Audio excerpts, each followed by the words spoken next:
Hello Ramesh గారు, health ఇన్సూరెన్స్లో pre and post hospitalisation అంటే ఏంటి? So welcome back to our channel. Health ఇన్సూరెన్స్లో మనకి ఈరోజు 8th సిరీస్ తీసుకుందాం. అయితే ఇందులో వచ్చేసి ప్రీ అండ్ పోస్ట్ హాస్పిటలైజేషన్ గురించి తెలుసుకుందాం. చాలామంది నన్ను ప్రీ అండ్ పోస్ట్ హాస్పిటలైజేషన్ గురించి అడుగుతున్నారు. అంటే దీని గురించి చాలామంది తెలియదు. ఇప్పుడు కూడా క్లెయిమ్ చేసుకుని కానీ దాంట్లో ఉన్న బెనిఫిట్స్ క్లెయిమ్ చేసుకోలేకపోతున్నారు. ఆ క్లెయిమ్ బెనిఫిట్స్ ఏంటంటే ప్రీ అండ్ పోస్ట్ హాస్పిటలైజేషన్ కూడా కంపల్సరీ క్లెయిమ్ చేసుకోవాలంటే సపోజ్ ఒక హాస్పిటల్లో మనం జాయిన్ అయ్యాము.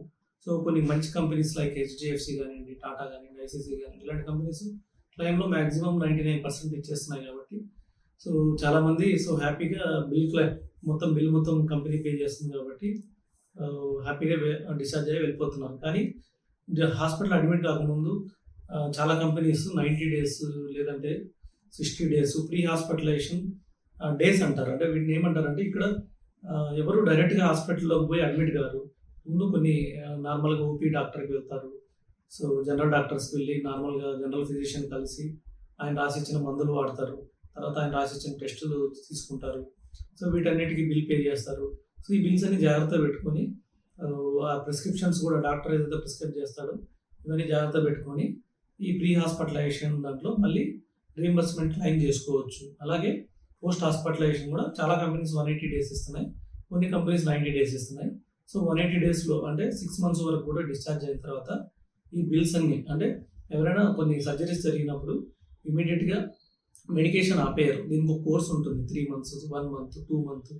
సో ఈ కోర్స్ ప్రకారం వాడి మొత్తం ఏవైతే మెడిసిన్స్ ఉంటాయో లేకపోతే కొన్ని సర్జరీస్ తర్వాత 1 month, 2 months, 3 months తర్వాత మళ్ళీ టెస్ట్ కొన్ని స్కాన్స్ రిపోర్ట్స్ ఉంటాయి. సో ఎక్స్రేస్ అవి తీసి అన్నీ అంత పర్ఫెక్ట్గా ఉందా లేదా అని చెక్ చేస్తూ ఉంటారు. సో ఇలాంటి టైంలో ఈ బిల్స్ అన్నీ కూడా మళ్ళీ క్లెయిమ్ చేసుకోవచ్చు. ఇవి కూడా 180 days లోపల మొత్తం అన్నీ క్లెయిమ్ చేసుకోవచ్చు. ఇవన్నీ క్లెయిమ్ చేసుకుంటే సో అదొక అడిషనల్ ఎక్స్పెన్సెస్ మన చేతిలో నుంచి పడకుండా ఉంటాయి. ఎందుకంటే మనం హెల్త్ ఇన్సూరెన్స్ ప్రీమియం ఎందుకు తీసుకుంటాం, ఎందుకు పే చేస్తామంటే మన చేతిలో నుంచి ఎంత తక్కువ అయితే అంత తక్కువ ఖర్చు పెట్టాలి.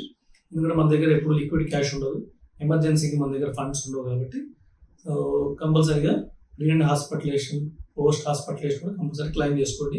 ఇంకా మీకు పూర్తి డీటెయిల్స్ కావాలంటే డిస్ప్లే అవుతున్న నా ఫోన్ నెంబర్ కాల్ చేయండి. Thank you.